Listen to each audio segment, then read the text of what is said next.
Okay, guys, welcome. This is Totally Code.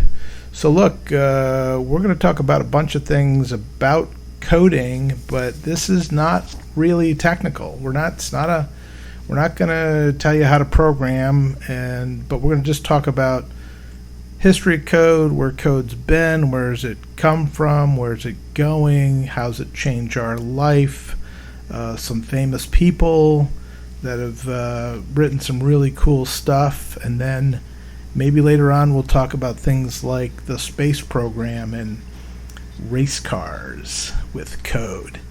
So that's where we're at. I'm here with my lovely wife, Charlotte. Hello. Hello. So you want to do the intro? Go for it. No, that was good. Oh, that's it? Yeah, that was good. Oh, so we should just rock and roll. Yeah. Okay, so I'm ready if you are. I'm ready. Okay, go ahead.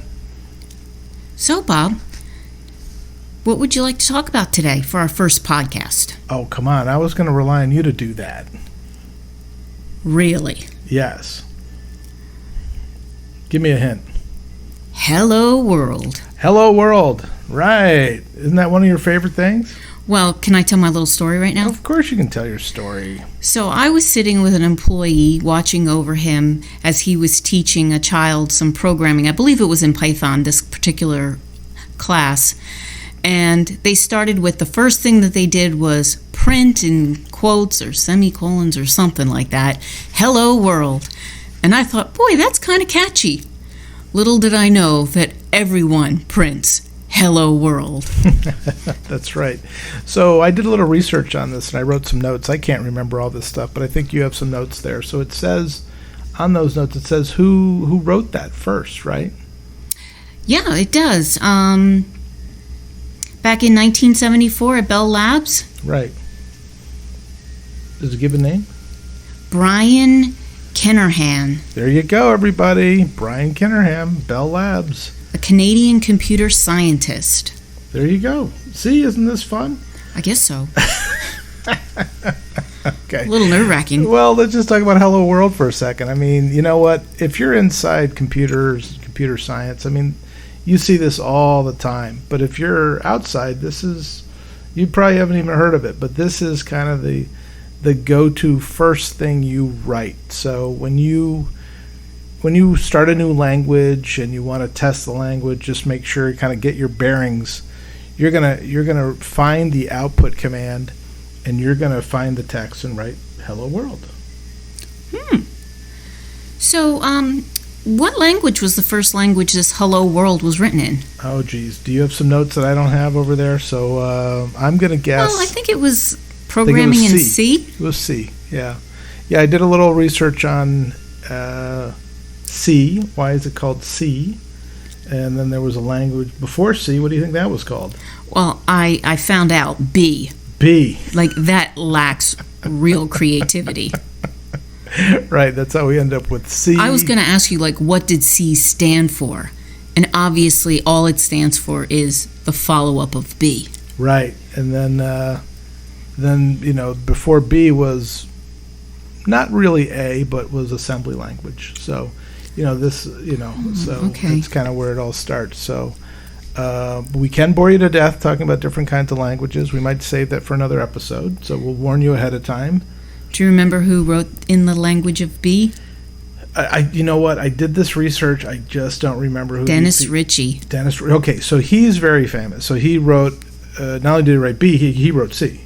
Oh. Right, and okay. There's some famous, computer science books that, he wrote. So he wrote basically the go-to guide on C.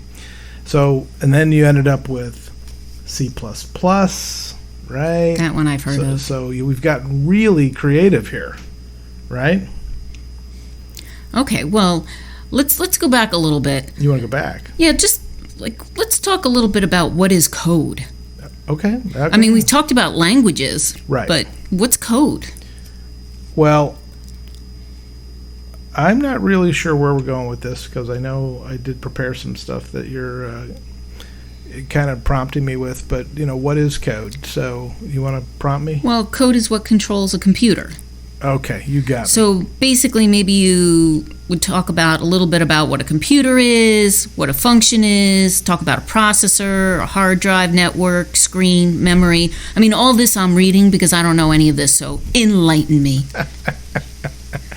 All right, guys. So look. Start with, what is a computer? Right. So what's a computer? So computer's a machine, right?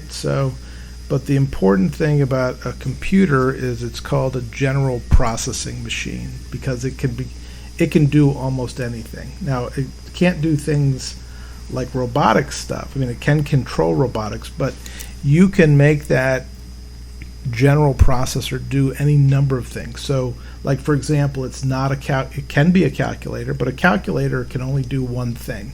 So a calculator's got a chip, right? And it's programmed to do one thing. Add numbers, divide, do some advanced mathematics. But that's it. That's all it can do. If you did have one of these Can you give me an example of a processor? Is that the Intel processor on my computer? Right.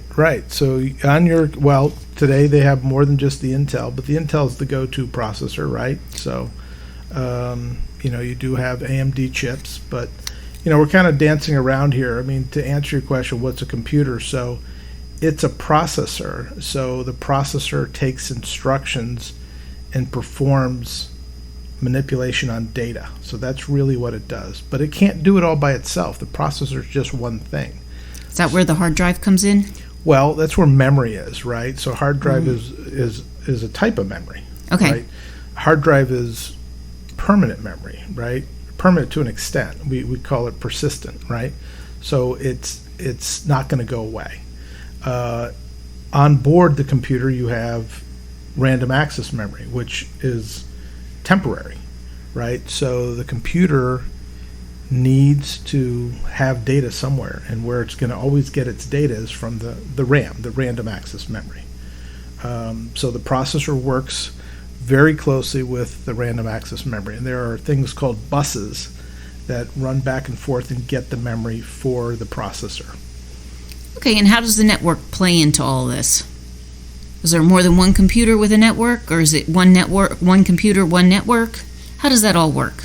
Right. So, networking is key. So communication is probably more important than processing. So in society, communication is key, right? So we got cell phones and stuff. So network is how do computers talk to each other, right? So, they're connected to each other. Now you have, we all are used to the internet. We can all link our machines together with fancy software. But the network is the way that a computer gets out onto hardware and then can communicate with another computer. So when you talk about communication, we're talking about languages. Languages, I know a couple different languages, C, C++, Unix, a couple different languages. Maybe Unix is an operating system, maybe it's not a language. But what does that have to do with code? Code, okay. Is code the instruction that's written in a certain language? Right. So let's talk about the core code. So we talked about a processor, right? Mm-hmm. So the processor, there's all sorts of different processors. They have what's called instruction sets. So those instruction sets do really simple things. They go get a piece of data from memory, or put data into a bucket, and then they can have two buckets next to each other, and they can add those two buckets together. So there's these instruction sets. So they're very, very low level. We call them object code. So it's real low level kind of, or another thing is we call it machine code. So when people talk about machine code or binary code, it's what the processor understands. But there's a gap between what does the processor understand and what does a human understand? And that's where we come up with the languages, because, in a computer language, you can write almost English, right? You can say, if this, then that, right? Well, that's English. We understand that. But to a computer processor, that's a lot of different instructions. It's got to keep track of what is this? And if, what about if? What about if? What are you trying to test with this? Is A equal to 7? Well, the processor's got to put it's got to know what A is. A belongs to something, right? A is a bucket, right? There's a number in the bucket. I know I'm going a little crazy here, but A has 3. So does 3 equal 7? No, the answer is no. But the processor has all these little moves that it does in the instruction set that the humans don't a normal human. I'm sure there's some human out there that can read object code or machine code, but there's this translation between language, whether it be English or another language, it really doesn't matter, but between written language that humans understand, and then it translates to machine language that the computer understands. Okay, so you have this computer language out there. And where is that stored? Is it stored in memory? And what kind of memory? Is it stored on the hard drive? Where's your code stored? Okay, the code, your code is going to be saved in a file on a hard drive. Okay, and what about this random or read-only memory? All right, so getting back to what's a computer. So, I know where you're going. The read-only memory. That's good you know where I'm going because I'm not really sure. Okay. Read-only memory. So let's just go back to the other kinds of data that we had. We had data on a hard drive, which is stored, permanently. Then we had data that was temporary in the machine that the processor is accessing. That's random access memory, or we call RAM. And then you have read-only memory, which is ROM. So read-only memory is very special because it's what we call burned in. So it's burned into the computer. So it's permanent. It never changes. So is that the kind of memory that you need to wipe when you turn in your computer so no one can see all your data? That's a good question. It's actually you can't. So what you are wiping is not really any of the ROM or RAM. You're really wiping the hard drive, right? Okay. And the hard drives are sophisticated, and you can hide stuff and all sorts of crazy things. But good to know. Good to know. So. So if I had to physically remove one, I would physically remove that hard drive just in case I didn't want any files out there. You would crush that hard drive with a sledgehammer? I would. Probably take it apart and then cut it with scissors. And then if there's any plastic parts, I would definitely melt them. You might. Yeah, I would. Okay, that's what you would do. I definitely would. I mean, we could do a whole show on how do you destroy memory and how do you wipe machines clean. Let's do it. Okay, let's do it. Somebody write that down. All right, so what's next? I mean, we were talking about ROM. Well, with ROM, right, your read-only memory, it's burned in. What's the purpose of that? It's the base of the computer, and without this base, right, would the computer work? No, and we're going, what you're leading to, which I want your help on, is this thing called boot, right? So what is boot? When you boot, everybody knows the term like reboot because everybody's done it. Everybody had to reboot their machine. As a matter of fact, we had to reboot something before we started today on the podcast. So reboot is a term taken from boot, but you can help out a little bit here. So boot is actually comes from another word that's really an American cowboy word. Right. And so what's that? Well, cowboys couldn't do anything until they put their boots on. Right. And they needed to put their boots on, and they had to use boot straps to pull up the boots. So when we say boot, we're referring to the boot straps to turn everything on, to pull it all on, to get it ready to go. Yeah, and I was really intrigued. I mean, it's silly. You just go to the internet and put in wiki and then find something. But I wanted to see what does bootstrap really mean, and it's got actually a deeper meaning. So bootstrapping, this Western cowboy term, really means self-sufficient. That the cowboy can put on his boots by himself and be independent, self-sufficient. And that's really what bootstrapping on a computer is, because that ROM makes that computer self-sufficient. Without that read-only memory chip, sitting there that's permanent, never can be erased. That's got all the goodies on it that allow that computer to come up. And then, this is more of a computer tech show, but or thing. I mean, if you do, what do we call that thing? That system BIOS. So the system BIOS is how people can change the configuration of a machine. Well, that interrupts the Whoa. boot. Okay, sorry. Whoa. You got to stop. Whoa.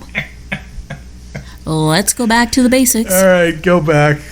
Where we got to go. So anyway, I think I had bootstrapping cowboys and booting a little mixed up. The cowboys have the boots. Right. The boots have bootstraps on them. Right. The cowboys pull on the bootstraps to pull the boots up, and everything gets going. Right. Now, the word bootstrapping, it means self-sufficient.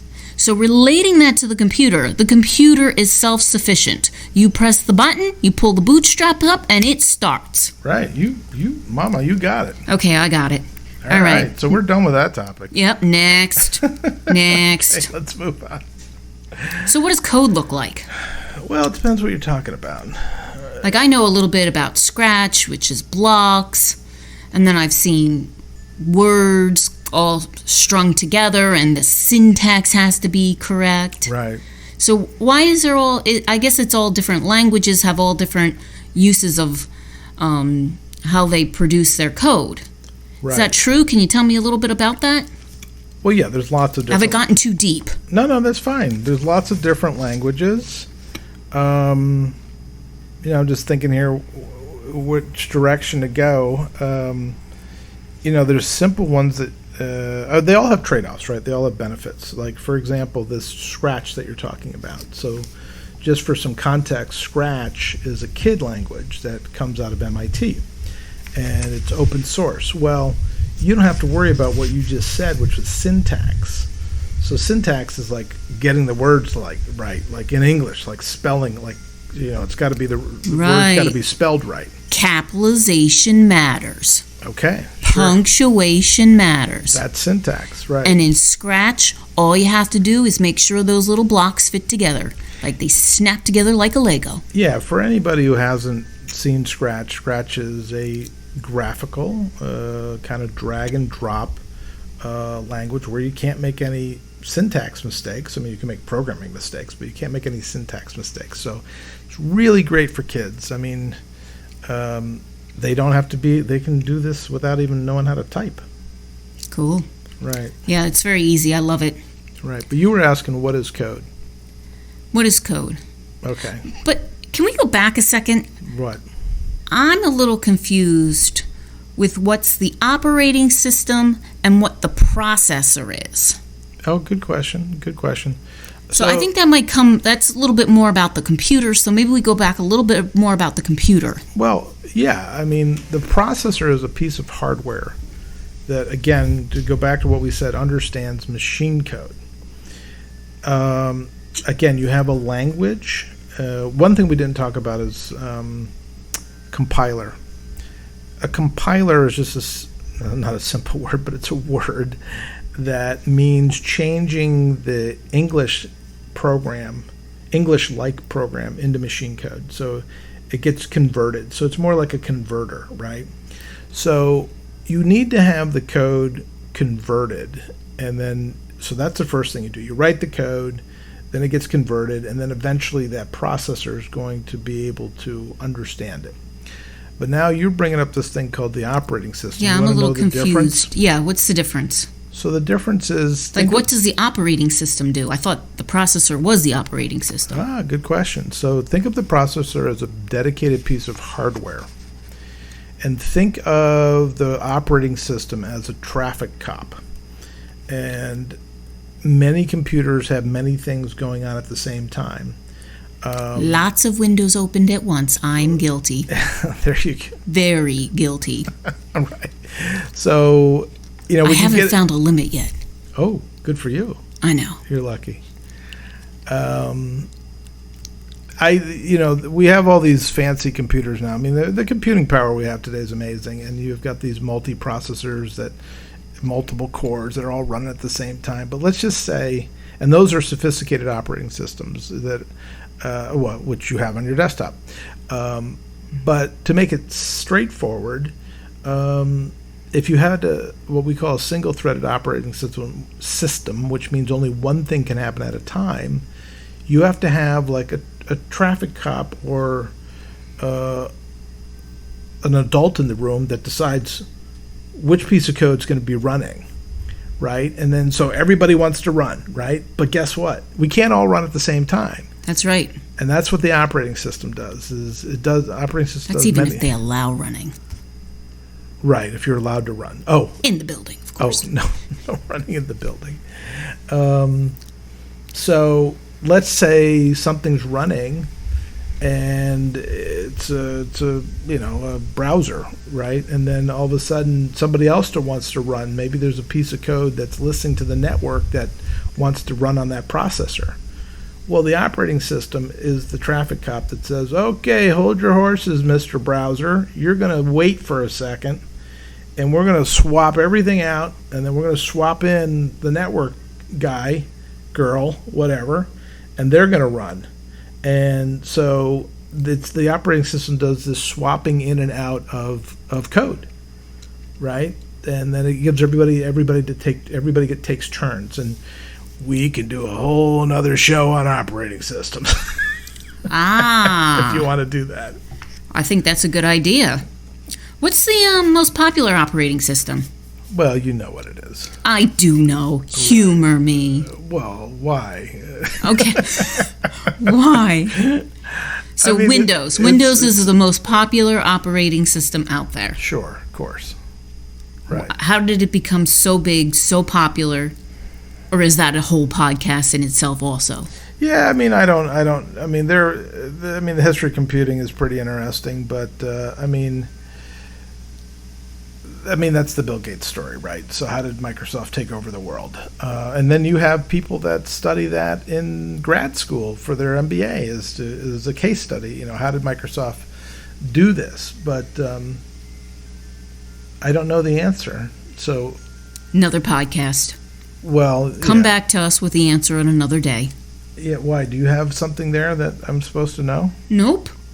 I made it up. Okay. What's another popular operating system? Well, you got Apple, right? Yes, Apple. Well, you seem pretty excited about Apple. I like Apple. Okay, lots of people do, and they pay a big premium liking Apple. That's true. And Apple really changed the world. So what else? The other operating system is there's another really popular operating system. Now that we talk about Apple brought us the iPod, right? Right. And then they brought us the first, basically, iPhone, and that was the first smartphone. But and most recently, Apple has brought me my new Apple Watch. Oh, you want to do a whole show on the Apple Watch? Not really. I'd like to listen to a whole show on the Apple Watch. Okay, yeah. We'll get somebody. I love my Apple Watch. Yeah, we'll get somebody else to do the Apple Watch show. We'll have to listen to that one. But going where I'm going is Android, right? So Android is a huge operating system, meaning market share. Because I don't know the exact numbers, but let's say Apple owns 20% of the mobile phone market share. Well, basically, Android owns the other 80%, minus a couple other products. But Android, the difference between the Apple and the Android, the big. No, I don't. The only difference I know is the Apple operating system can be on a computer, but Android is only on phones. Right. So Apple has this, holistic or approach where everything looks the same, right? So it looks like. That's what makes it so easy. Yeah, I mean they're technically different operating systems, but they're all called the same thing, iOS. But the big difference with Android is Android runs on a ton of devices, hundreds of different devices, where Apple only runs on their own family. Does Android also run on computers? Maybe there's simulators, I'm sure, but okay. but not that I know. I mean, really, what this is all Google Android. So Google's computer operating system is Chrome. Right. Right. Okay, gotcha. Right. Gotcha. That's how it's connected. Right. All right. Right. So that was a lot of info. Right. Yeah. It was.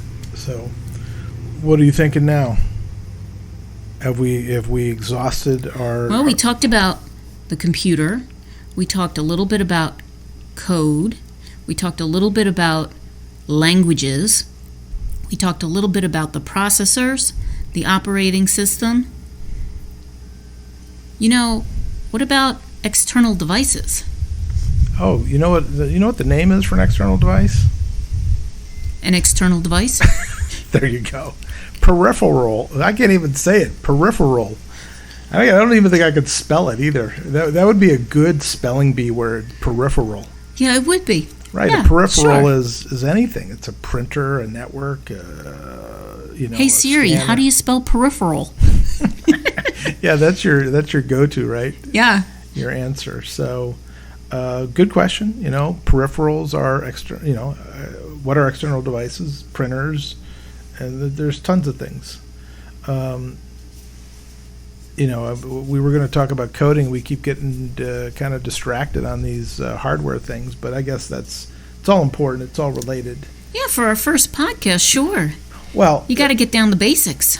Well, plus there's code on all this stuff. I mean, some of the point of this dialogue here about totally code is it's totally everywhere. I mean, it's the peripheral. That printer has got a ton of code on it. Right. Your USB. So a USB, everything connects with the USB. So the USB connector in your machine has a good amount of code on it. And if